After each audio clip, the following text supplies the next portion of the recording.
I made it public and I started the stream. Okay. So here we are on Teachers Play Teachers. I'm Holden, And I'm Katie.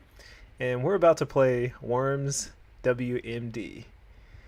We've got a game going with just us, and we made it public, so we have some random people joining. Necro is in the building, so I'm turning you red. So we're gonna be against Necro and whoever else joins. All right.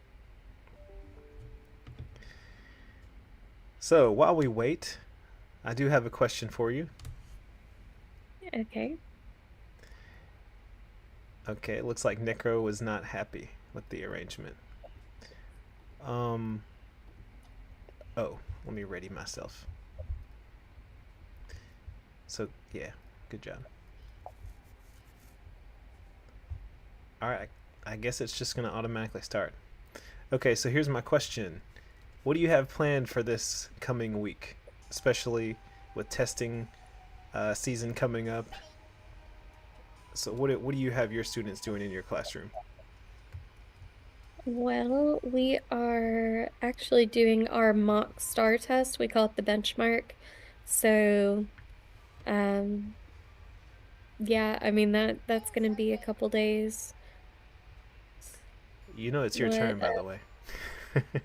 Yes, I'm working on it. Thank you.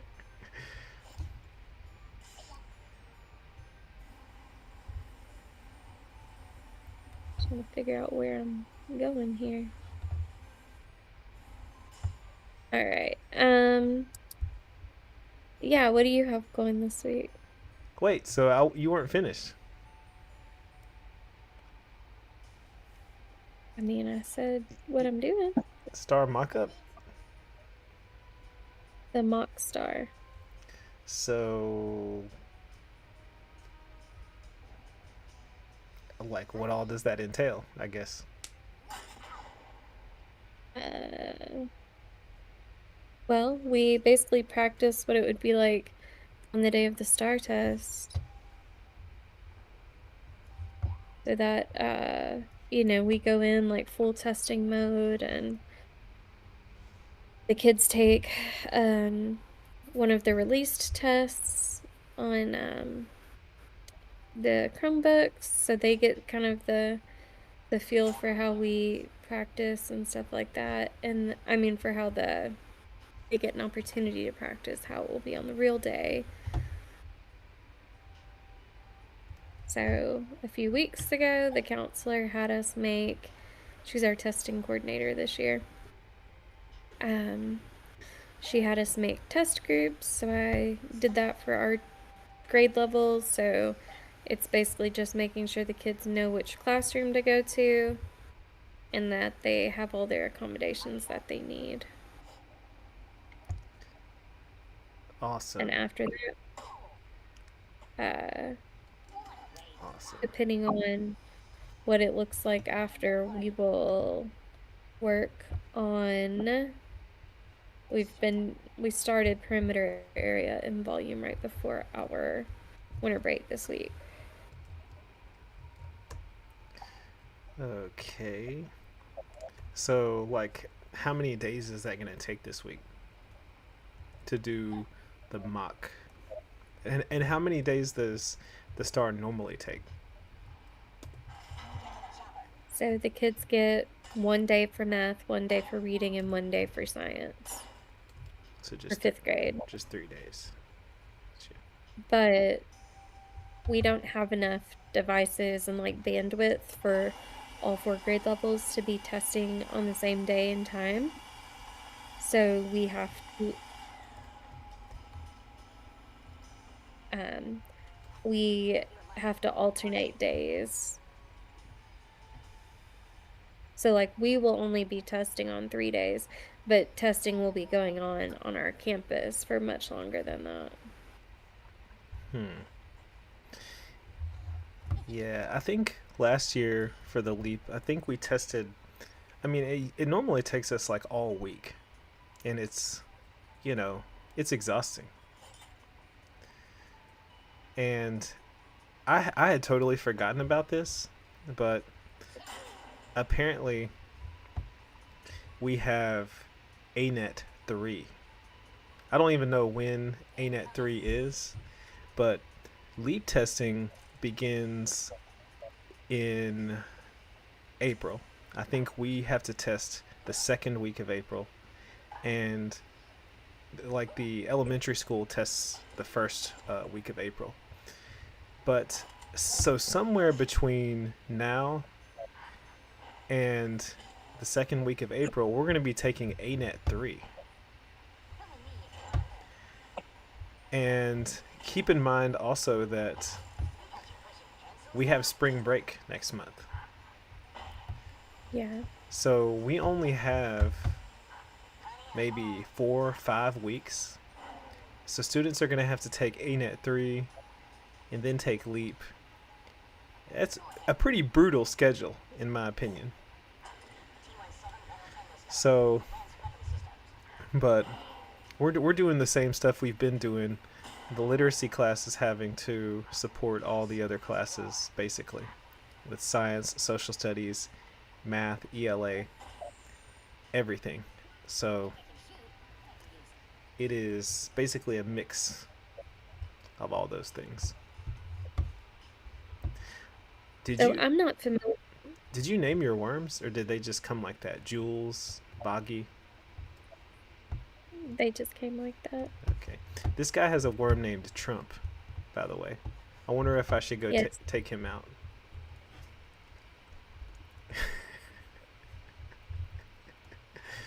I mean, that's the point of the game, but I mean, should I he should also, I target him though? Like that's the thing. Should I target him intentionally? so if you look when you get over there, the character that's named Trump has some pretty interesting hair going on. Oh, he's got the bear on him. Uh, Oh, is that what? yeah, he's got a little bear. Oh, I thought that was like running out a of time. hairdo. Running out of time. I ran out of time. Now he's gonna kill me.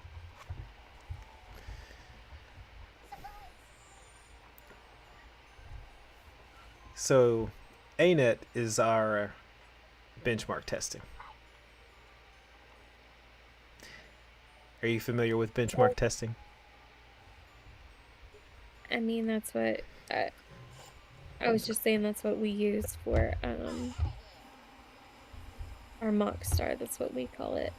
But my question that I was asking about that is so for the ANET and like what is that data used for?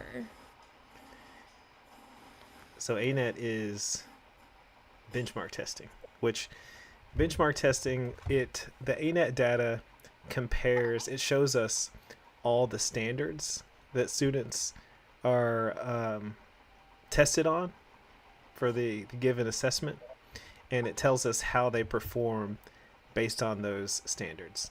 And I believe it also shows us some comparisons with other schools, maybe, that take ANET.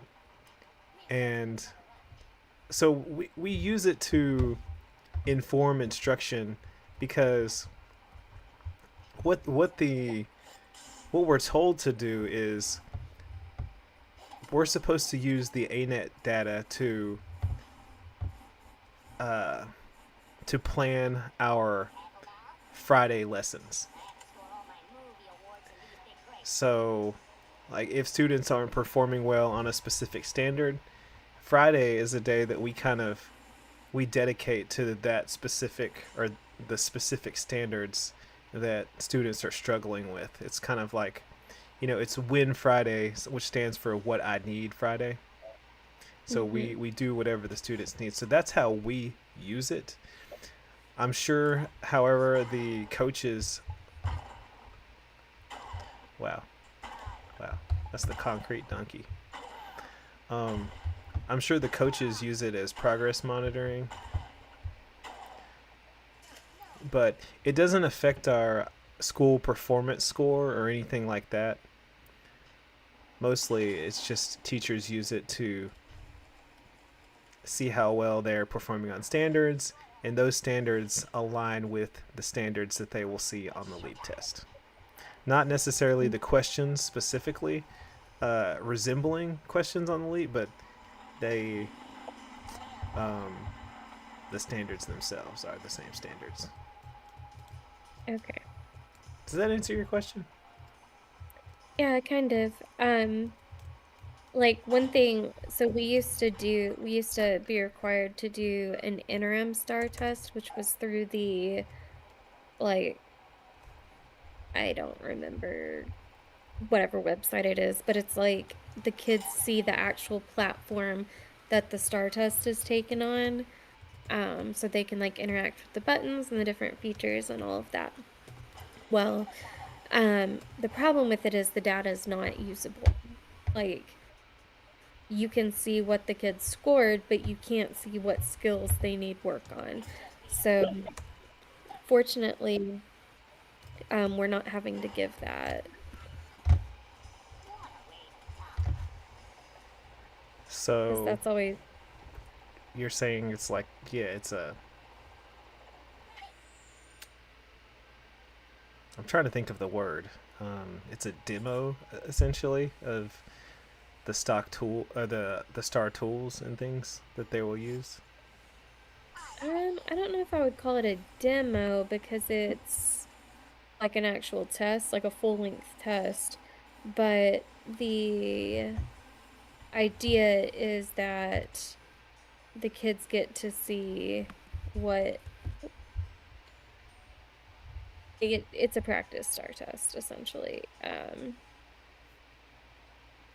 We actually have that, something similar. However, we use it as teachers in the past, at least. We didn't do it this year. We've actually, whenever we go into our data meetings this year, when we get the like we teachers see the ANET assessment, right? I don't know how that works for you guys, but we see the assessment questions and answers and everything. So, and that's one thing that I have been kind of weary of, because I do see the case where teachers see that and they teach to the test. You know what I'm saying? Right. And so that affects the data. And I think that's a good reason why we don't that data is not actually used, because I don't think it's accurate, you know. But yeah, so we actually go into these data meetings and teachers take the ANET test. So we sit there and take it by hand on paper, kind of, and go through, and then we check and see like, how we did on it. And but there's also one for Elite that we did in years past, but it is the simulation. That's the word I was looking for. It is an online simulation, and we work through it and see what it's like. What students have to go through uh, on the test, basically. That sounds like what you're talking about, except we Um, the teachers have to take it, but it's meant for students.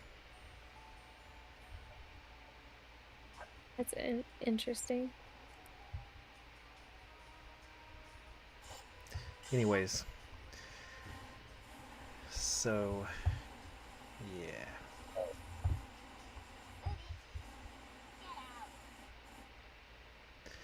but that's kind of the vibe, and all of our teachers have been told not to. They're supposed to have finished up with the curriculum. They're supposed to have finished their final standard or standards this past week. So it is like officially testing season. I still basically have two whole units to get through. So are you going to be teaching up to teach like sticking to the curriculum up to the STAR test. I mean, I usually try to leave at least 1 week beforehand to do review. Okay, now listen carefully on this game, because I forgot. I forgot. You can craft, and he just set a turret down here by Trump and one of my guys. So, and by Jazz Hands, that turret over there by Jazz Hands. So if you move and that turret sees you, it's gonna be real bad. So here's what I'm gonna do. I'm gonna use Cameron's strategy. What is a turret? A turret, it's like an auto gun. You know, it's a gun that shoots by itself. Oh, okay. Like if you go near it and it senses your movement, it'll start firing at you. All right. All right.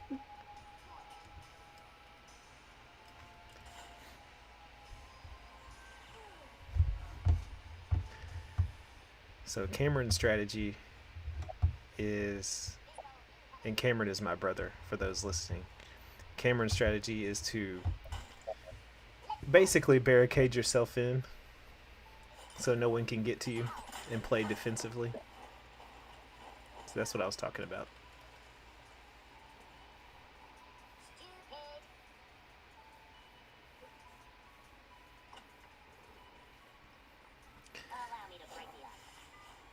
But, anyways, so I was looking at an article earlier today, and I wanted to hear your thoughts on this. I touched on an article a couple of months ago on students and parents having to pay fees for late pickup, right? There's an article that has now come out. It's about a completely different case where students are having to pay fees for absenteeism and lateness. So if you are reported on campus and you show up to class 15, 20 minutes late, you have to pay a fee.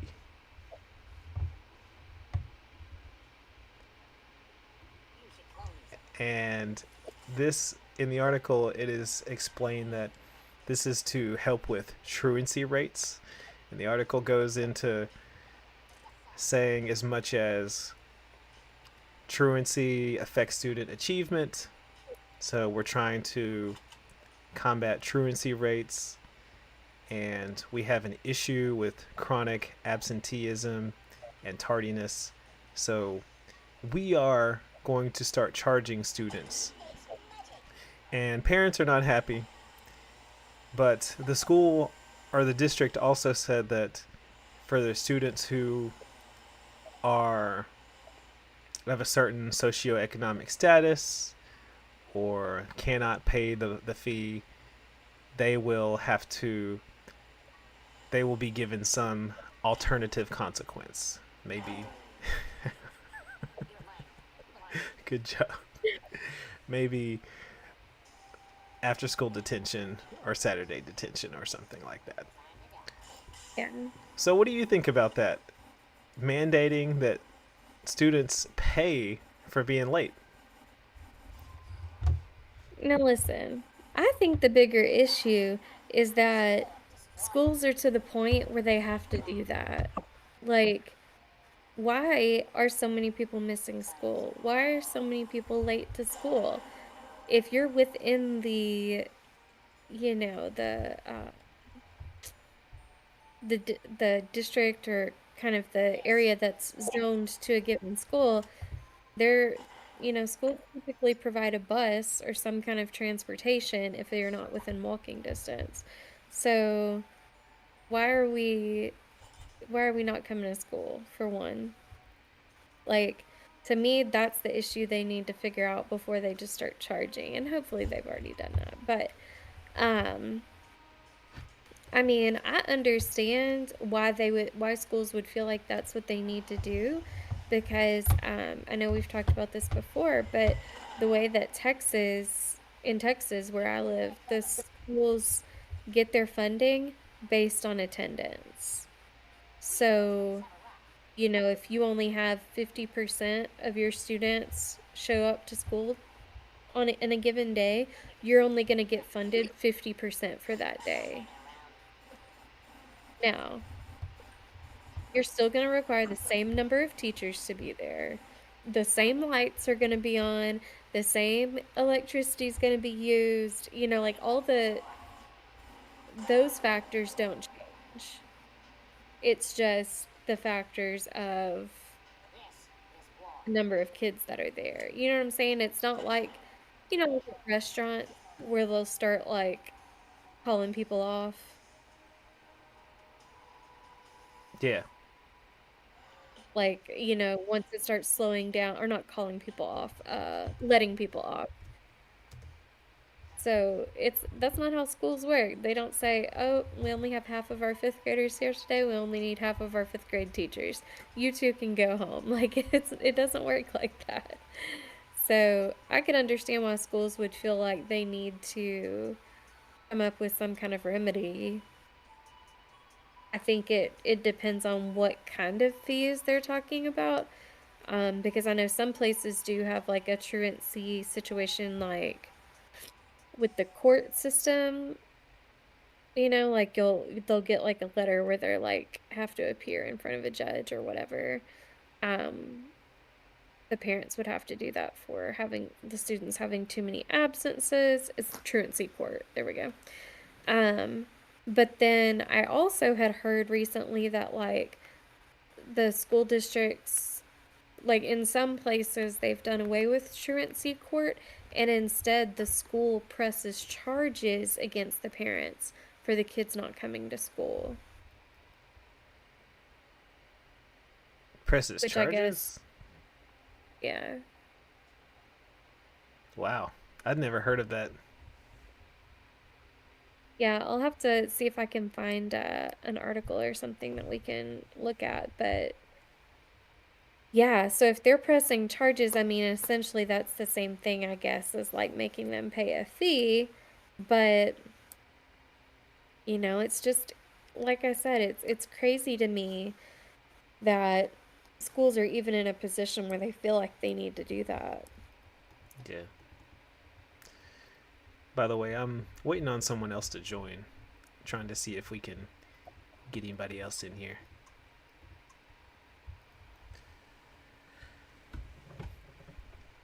Well, this, I guess I haven't seen, maybe it's because of the schools that I've worked for, I haven't seen these types of um, policies in place where students are being charged for those kinds of behaviors, being picked up late or showing up late. So it's kind of new to me, and it's always surprising whenever I read about something like this. And you know more about the education system and those kinds of things than I do. So, but yeah, I find it interesting too that it's the public education system. Those things I could see those things at a private school, but for public education, do you think that's how things should be? Well, just kind of going back for just a second when you're talking about you could see it private schools, but see, the thing is with private schools, they get their money either way. Like, it's kind of like college. You pay your tuition whether or not you show up to class, right? So, and a lot of times private schools don't have the same high stakes testing. They don't have to do the same kinds of reporting that public schools do. So for them, it's not really that big of a deal if kids don't show up because there's not that the same accountability standards. But and again, I think the big thing is the funding aspect, and that makes sense to me that private schools would not charge because they've already got their money, whereas public schools, it's different. Um, do you happen to remember where the article that you saw, what school district that was in, or what state? I can look that up real quick because I emailed the article to myself, and it is from. Where did it go? Where did it go? I cannot find it.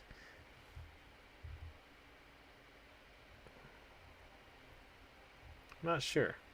Not sure, but I'll see if I can find it again here. I emailed it to myself, but I must have. Let me check my trash. Maybe I put it in the trash. Or maybe it went to other. Nope. And the reason why that matters is because if it's not tied to the funding, right? Like what accountability measure is in place that makes the school feel like this is the step to take in order to make kids come to school? Like, I don't know if that makes sense the way I just said it, but like I said, in Texas, we're motivated to have our kids come to school because that's how we get our funding.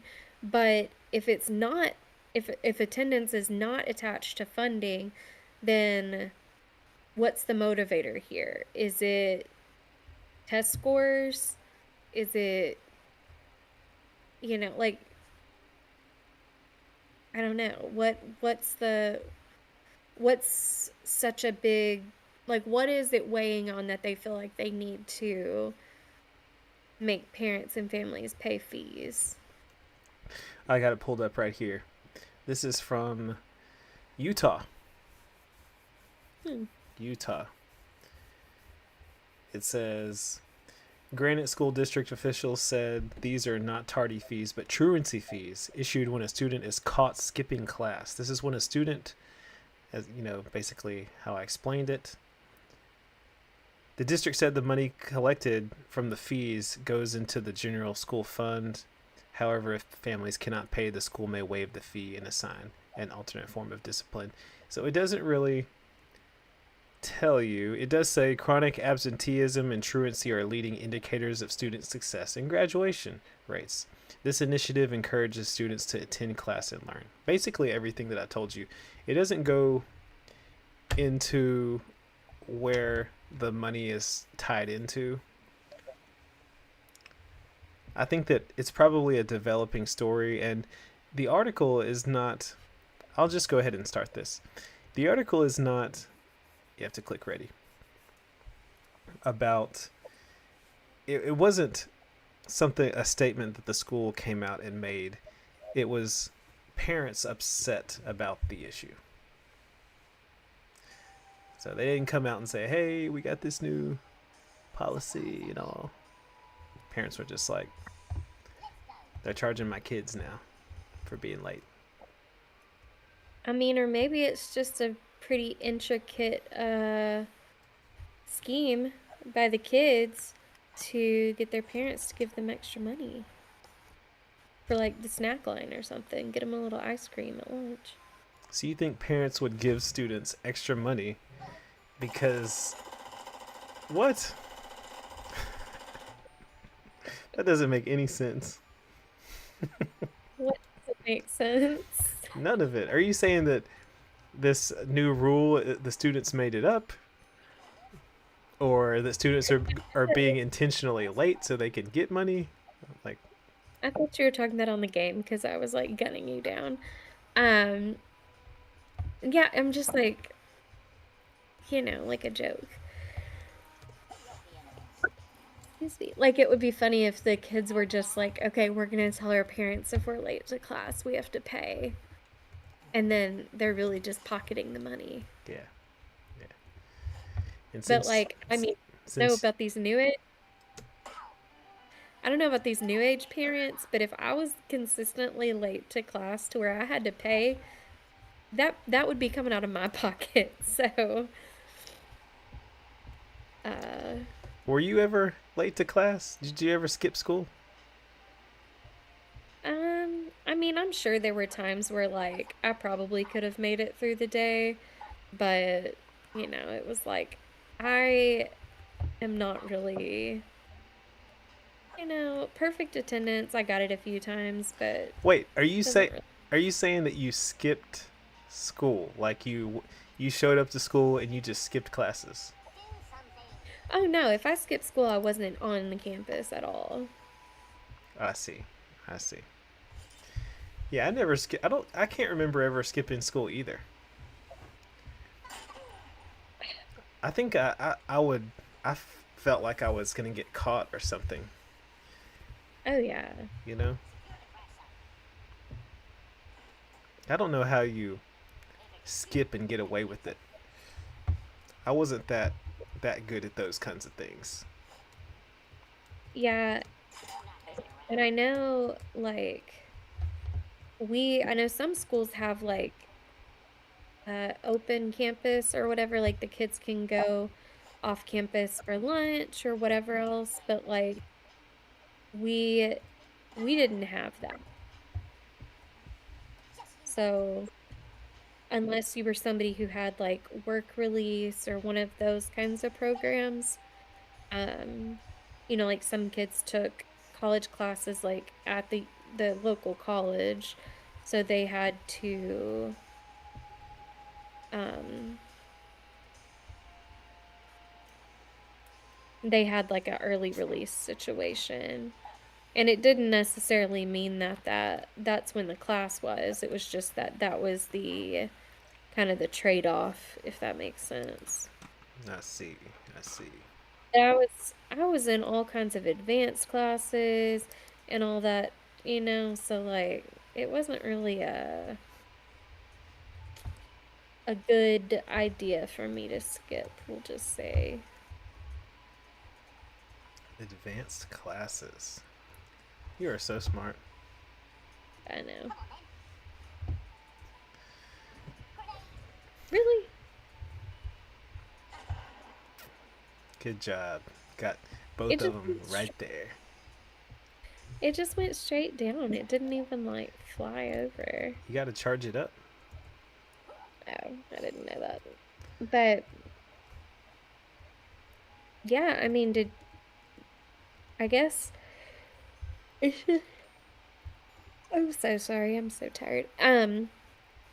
I guess it's just different these days. Like I know we had which I teach at a middle school, but we had a problem, I think it was last school year, where kids would go into the where no phone, no cell phone campus, but if a girl has it in their little purse or if a boy has it in his pocket, you can't really do anything about it if they're not on it.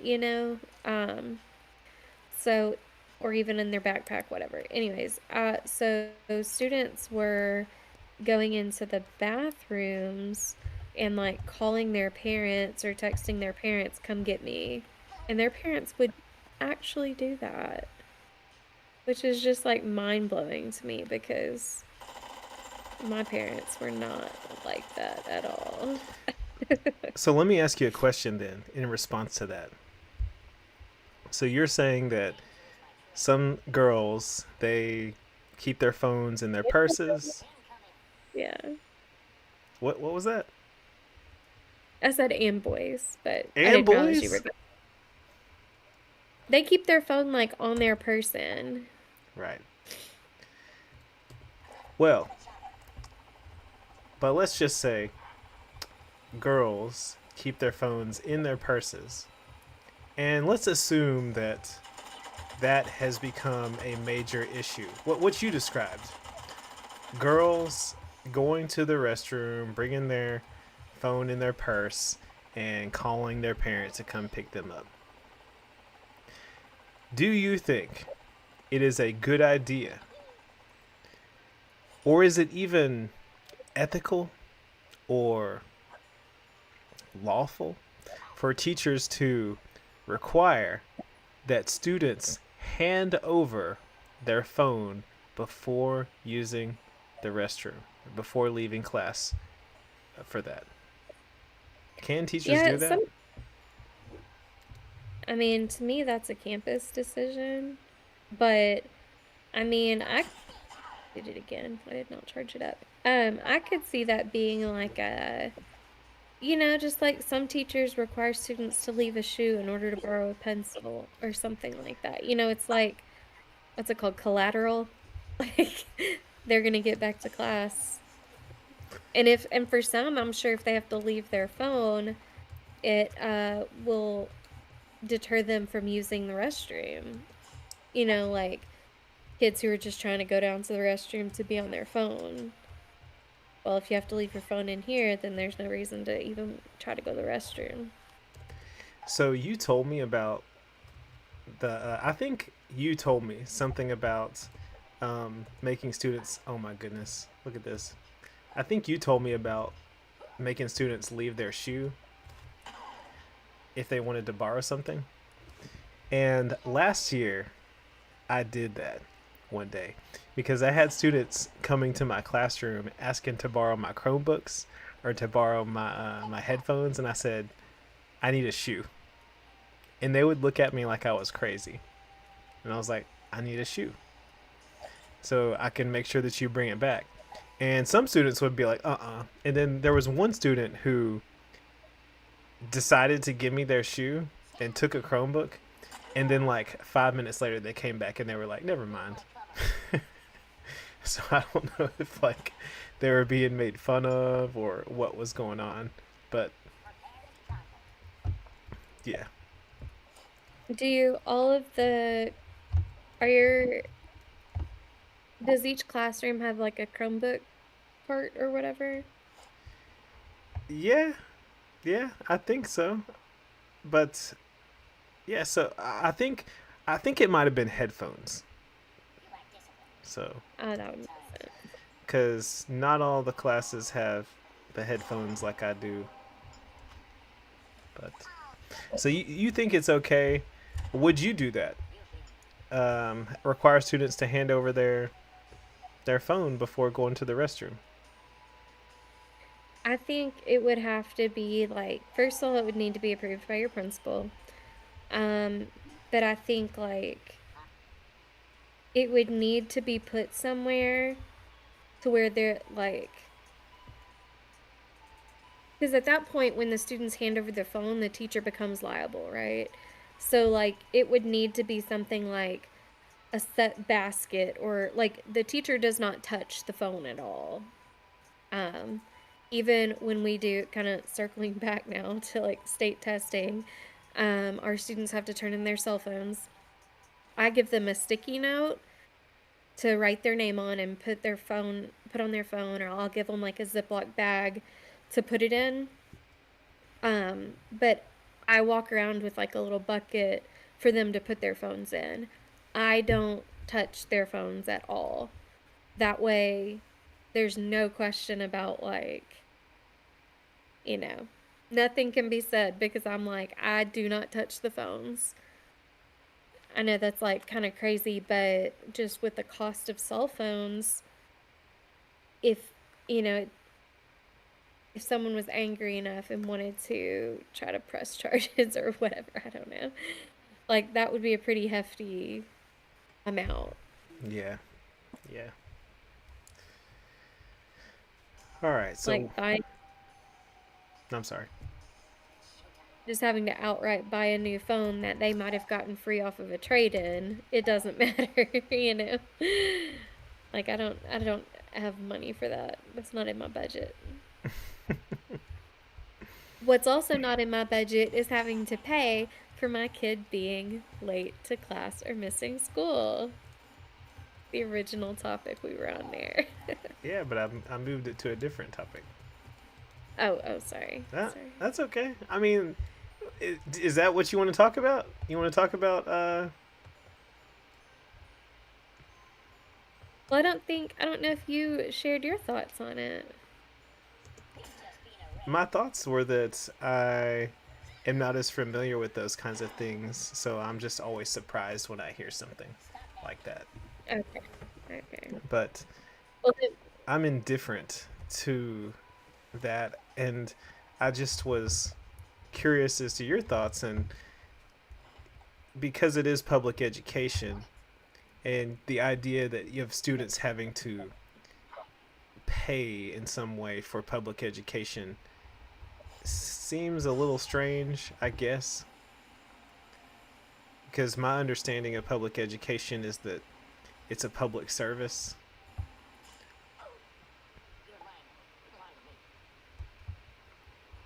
uh, I guess I did I kill myself? What is happening You here? took fall damage. Oh.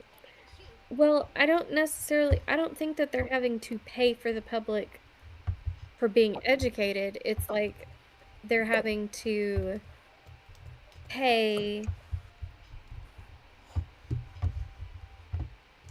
like a fine, right? Because the people who are there every day, or when they are there and they're on time, they don't have to pay anything.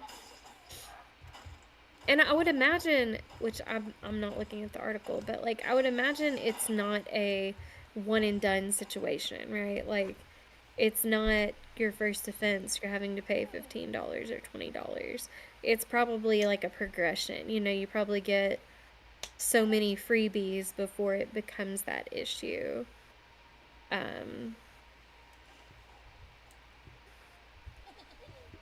I know in the past I've had students who, you know, had quite a bit of absences, but they um, a lot of times have doctor's notes that would kind of excuse those absences. So even though they're up to 15, 20 absences for the year, maybe five of them or you know, whatever, like a smaller number of them were not excused. All the others were excused, so it couldn't be counted against them, if that makes sense.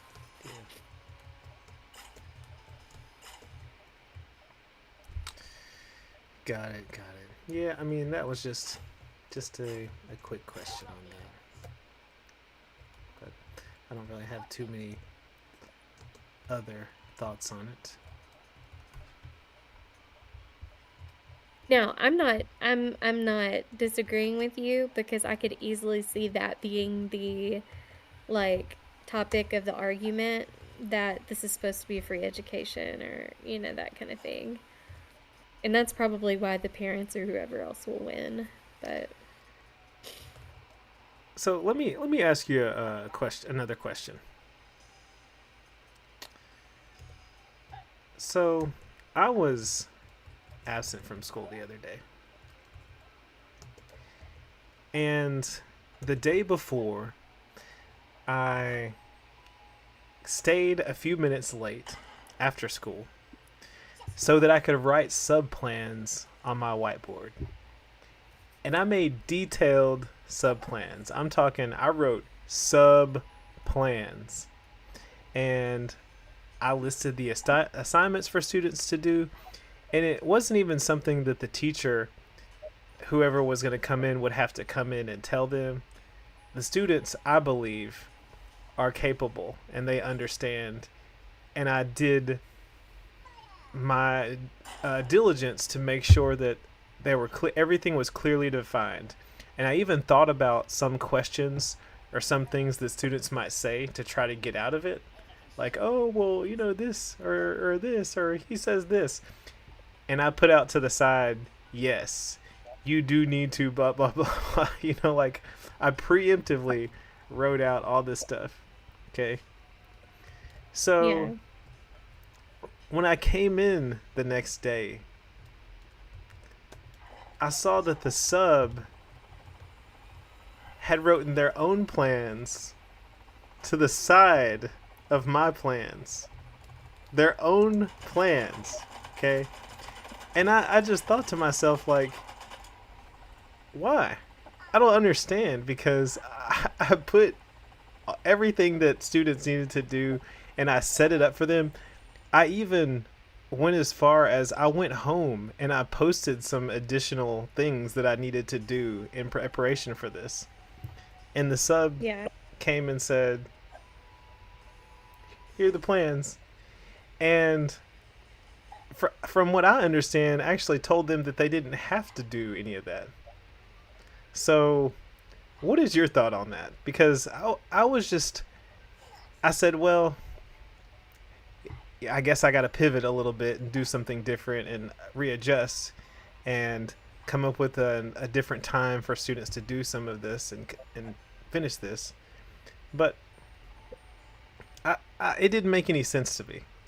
So what's your thought on that? Are subs supposed to follow the sub plans, or do they get to make their own plans? That's the question. This is a joke. You're not really asking me this. That's the question.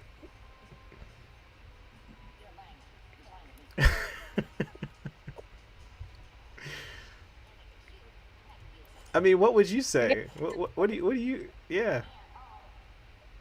well, first of all, it depends on the situation.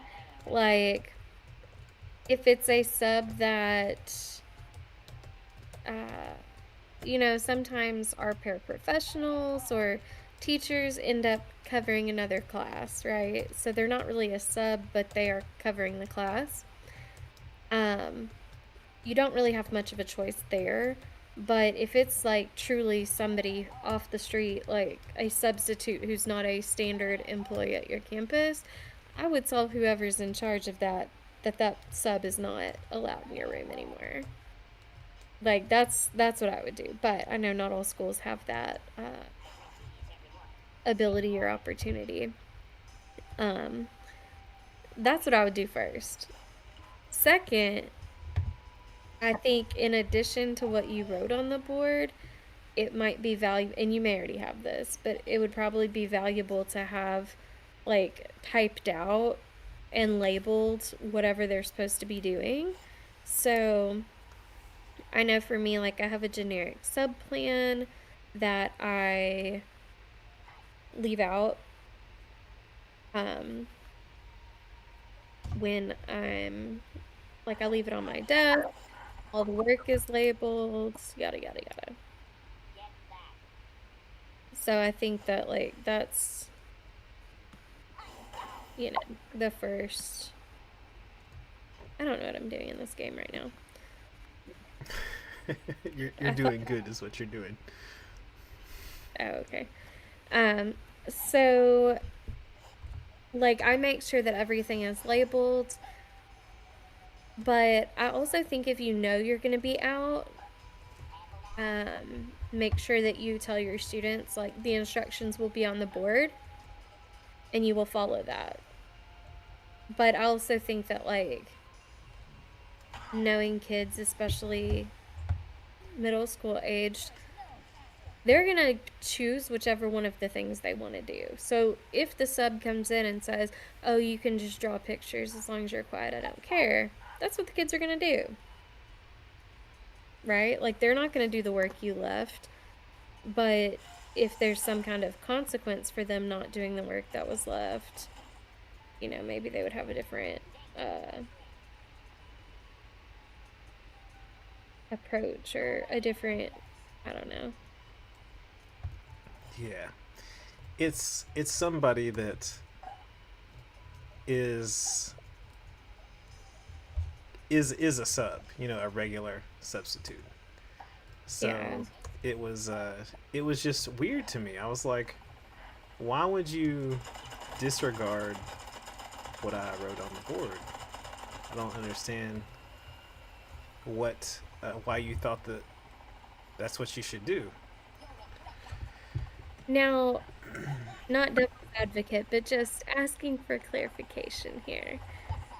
What you wrote on the board, did you have that, like, the date you were going to be out as the date on there? No, I was just out that one day. Well, I'm saying, like, if you knew you're going to be out on Wednesday, like when you were writing that stuff on the board, like put plans for Wednesday or like instructions for Wednesday, something to where it's like clearly labeled that that's what you want them to do on that day.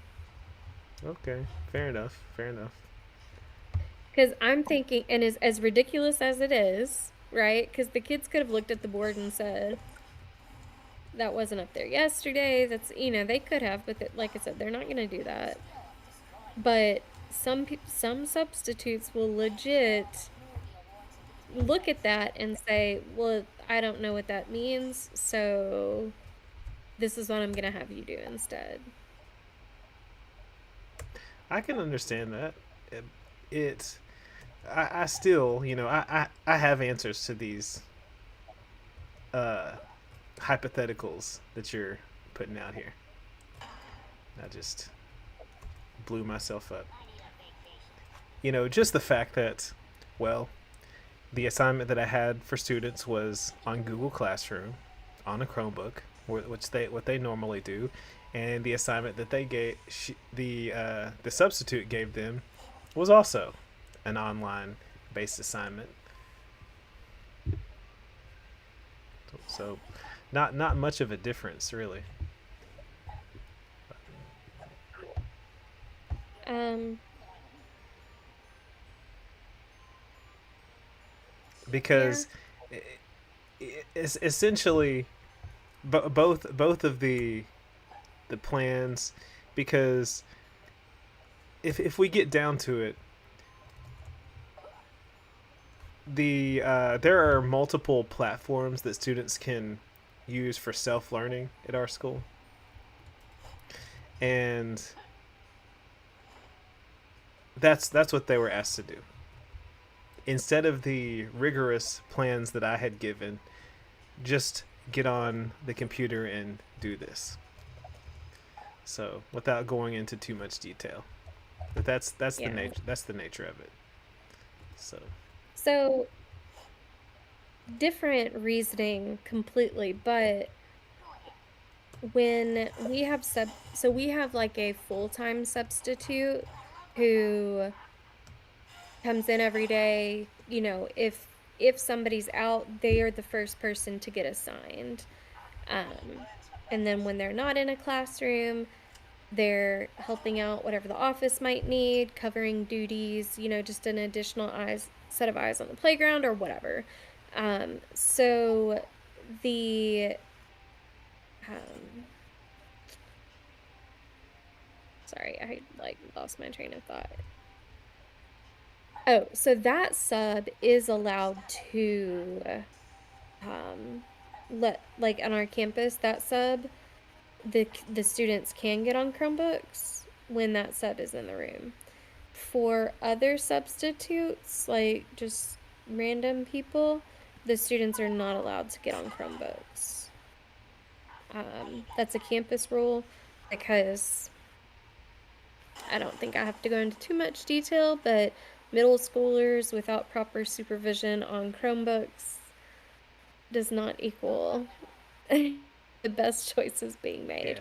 did I tell So, you about the one student that hid the controller in his jacket?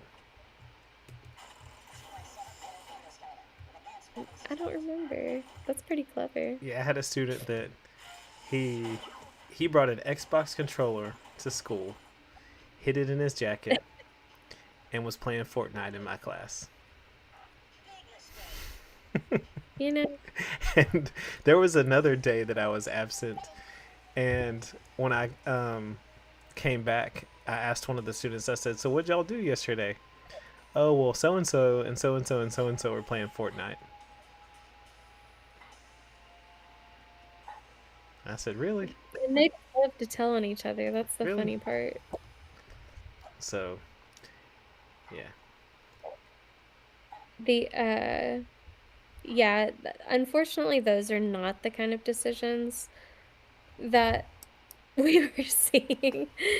But I mean, same general principle, right? Like just not.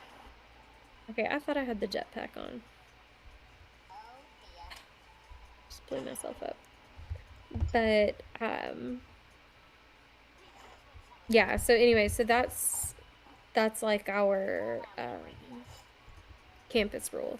So it's paper and pencil packets.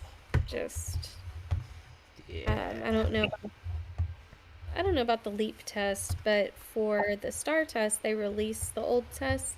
So, kind of one thing we always just keep on hand is like a set of STAR tests. So if you are absent unexpectedly, the kids just take a STAR test and then it is what it is, like. So, are you ready for the final blow? Sure. I was really struggling with like the mechanics of this. That's okay.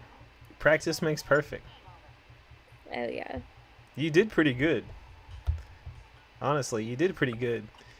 When my sister, Michaela, whenever she first started playing with me and Parker and Cameron, she was the same. She was like, "What am I doing here?" And was blowing herself up and all this stuff.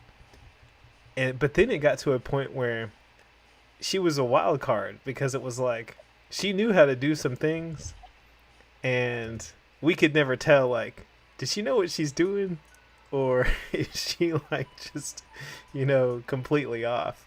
And sometimes she would pull these clutch moves like from across the map type stuff. Like, whoa, how'd you do that? You must have been practicing. So, That's funny. but anyways, I think that I'm gonna go ahead and stop the stream right here. Do you have anything to say to the audience that watches this live stream back? Thanks for watching. If you have anything that you would like us to talk about while we're playing, just leave it in the comments so we can bring up your topic. And Kat, where can we find you? Right here on my couch. Right there on your couch. Okay. Well, and of course, you can find me at Life with Holden on Twitter or X, however you want to call it. And you can find me classroomcamp.com. Also, the Classroom Camp YouTube page.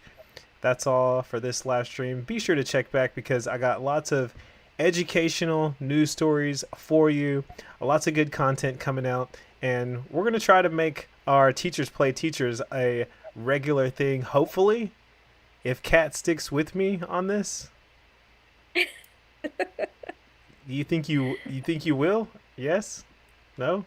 I We do this every night anyway, so we may as well stream it. Also, special thanks to Kat for the thumbnail. The thumbnail that she created for this. So, before we leave, I would like can you tell us a little bit about that thumbnail Uh, sure. and the work So, that went into it? so I just went to Canva. If you are a teacher and you didn't know, using your school email address, you can get Canva Pro for free just for being a teacher. So you can get all of the extra features. And so that was one of I think it was a slideshow template, kind of looked like a old school Mario game. So just played around with it a bit, edited it, and made it look like we were coming out of the tubes. So pretty pretty quick and easy considering the user friendliness of Canva, but also having the pro features doesn't it helps you from getting bogged down and slowing down. Right. And I made this little overlay that we're using this time on Canva as well. So I spent a little bit of time just playing around because we're new to the live streaming and all that, especially through YouTube. So we'll see where it goes from here. But, anyways, thank you for joining me today, Kat. I appreciate it. Thank you all for watching. Leave us a comment down in the comment section. Like this video, hit the subscribe button, hit that notification bell. We'll see you next time.